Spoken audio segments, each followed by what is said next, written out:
Productions.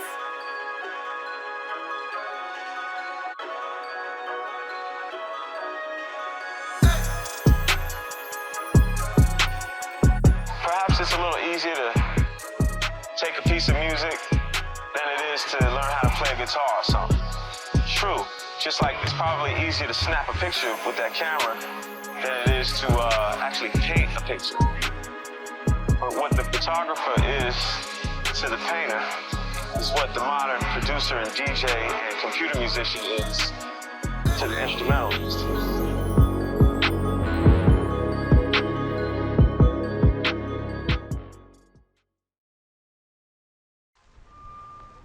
The birth of sampling in hip-hop begins in Bronx, New York in 1970s. We're going to begin with DJ Kool Herc, who is credited for originating hip-hop music through his back-to-school jams in 1973. While people would gather to hang out and dance, he would switch from one drum break to another. Using the same two-turntable setup of disco DJs, he used two copies of the same record to elongate the break. DJ Kool Herc would sample the drum breaks from the song Apache, performed by the incredible Bongo Band. Apache played a key role in the birth of hip-hop after Kool Herc began sampling it. It's considered to be hip-hop's national anthem because of the drum breaks. An additional popular sampled drum break came from drummer Clyde Stubblefield from the song Funky Drummer by James Brown. Another musician that was heavily sampled was George Clinton with his Parliament and Funkadelic, also known as P-Funk genre. He would influence the next progress of hip-hop. Sylvia Robinson produced a song for Sugar Hill Gang that would put hip-hop on the mainstream map. Rapper's Delight is credited for introducing hip-hop music to a wide audience, reaching the top 40 in the United States. It was the first sample-made hip-hop song to go mainstream. As sampling started to grow and popularize in hip-hop, producers started to put their own twist to it. The outcome would be the beginning of the golden age of hip-hop.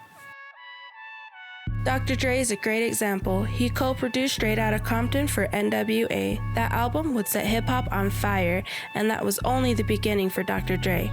He produced for Snoop Dogg, Eminem, Tupac, 50 Cent, and so many more. On the East Coast, DJ Premier would sample jazz, funk, and soul artists. He produced for Nas, Mobb Deep, Jay-Z, and the Notorious B.I.G. He is often referred to one of the greatest producers of all time.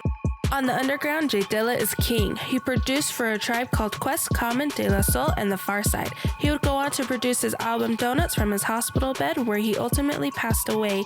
Donuts released 3 days later. Rest in peace, Jay Dilla.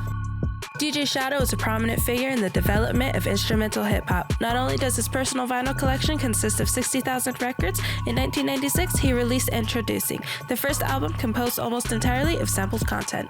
The Alchemist has a refined, unique, and identifiable sound. His production is very versatile.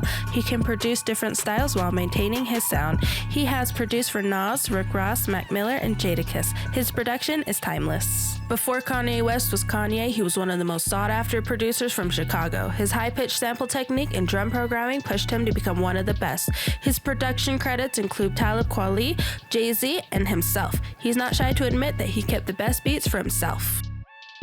In 2004, Madlib and MF Doom released their only studio album under their group name Madvillain. The album Madvillainy was met with wide critical acclaim for its unique approach.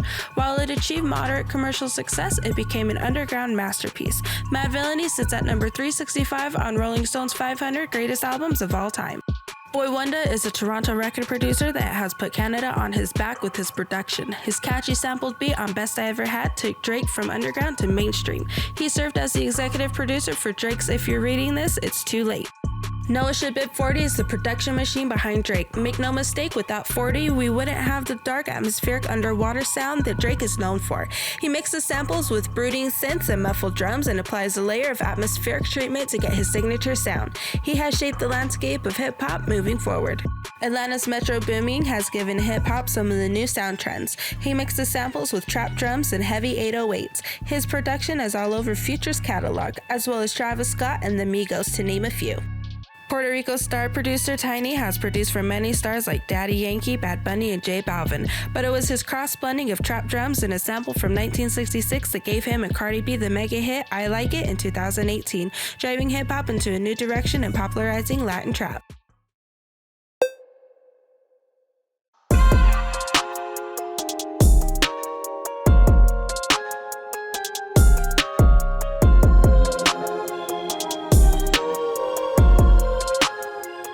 In 1991, as hip-hop and sampling were still fairly new, a new problem was about to change hip-hop forever. Songwriter Gilbert O'Sullivan sued rapper Biz Markie after Biz Markie sampled O'Sullivan's song Alone Again Naturally. The court ruled that sampling without permission constitutes copyright infringement.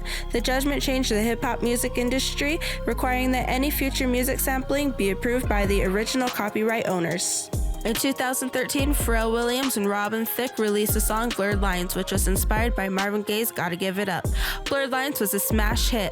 Soon after, members of Gaye's family sued Thicke and Williams for copyright infringement. In 2015, Gaye's family won their case. The court ordered Thicke and Williams to pay Gaye's estate more than $7 million, an amount that was later reduced to $5.3 million. With the rise of lawsuits and the changes in laws, there are ways producers avoid costly sample licensing fees. Many producers, most notably Dr. Dre, will hire studio musicians to replace selected sections of music. By using studio musicians, producers only have to pay publishing or songwriting fees for the music. Sampling their own recordings allow producers to sample a version of a particular track for less than half the cost of sampling the original recording. These producers are still sampling, in a sense, although they are sampling their own recording rather than the original recording. In 1973, the first instrument used was a pair of turntables. DJ Kool Herc would set up his turntables and introduce a technique that would change music as many people knew it. His ability to switch from record to record, as well as isolate and repeat music breaks, which he named the merry-go-round, led to the discovery of the hip-hop genre. Grandmaster Flash perfected this idea with what he called the quick mix theory. With a crayon, he would mark the points on the record where the break began and ended, so that he could easily replay the break by spinning the record and not touching the tone arm.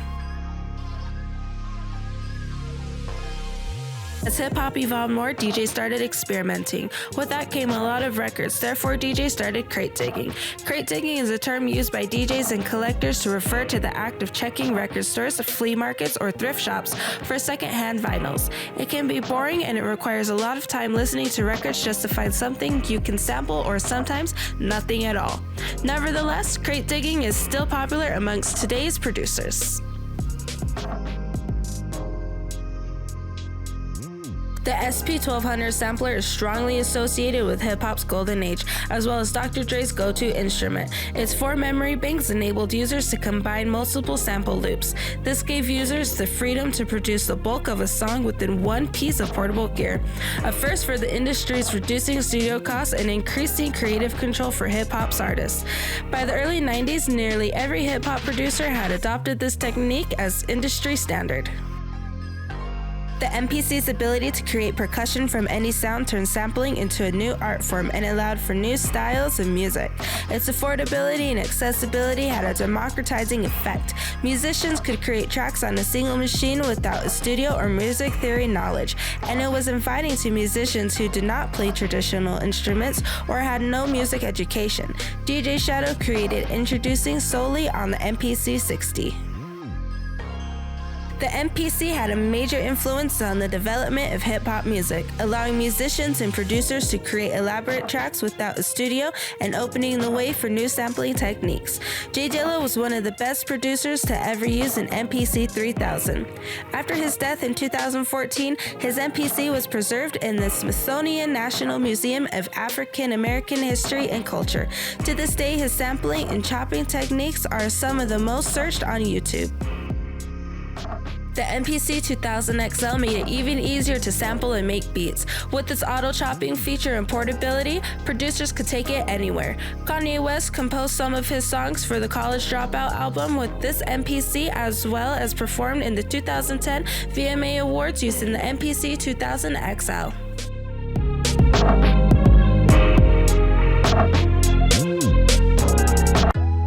Majority of producers now use a digital audio workstation or DAW. DAWs have been around since the 1970s and 1980s, but the high price of storage, slower processing, and disk speeds made it more difficult than easier to use. Of course, with technology advancing and computers even more powerful than ever, it has made it very easy and affordable to make music.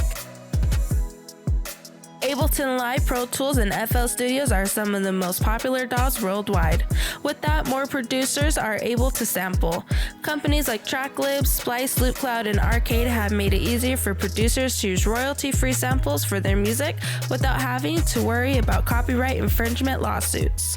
They offer these services for a monthly subscription fee. With millions of samples to use with only a couple of clicks, the ideas are endless.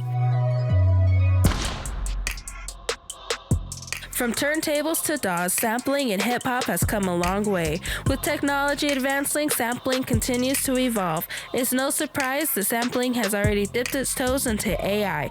But as for now, all I can say is your creativity with the samples that really push hip-hop onto the next level. The creativity and innovation of the people that live and breathe this form of art have created timeless music and changed the way music is made. Sounds and moods such as lo-fi that have never existed before are now a genre of their own. Without sampling, who knows if we would have hip-hop. What they want from me, what they want.